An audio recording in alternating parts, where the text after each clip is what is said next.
So in this video, this is another continuation. I've unscrewed the screws. So the next step is to remove the seat, then I clean it very well.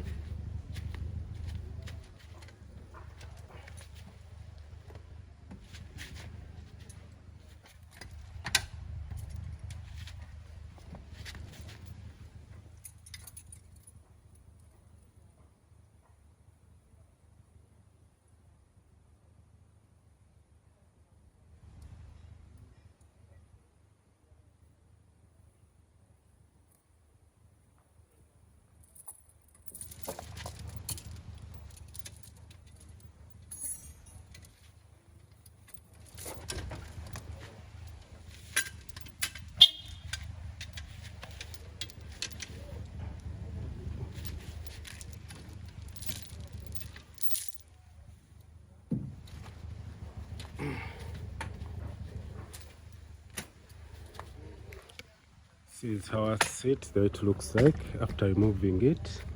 So we're going to take it the other side for cleaning. As you can see, it's very dirty inside here.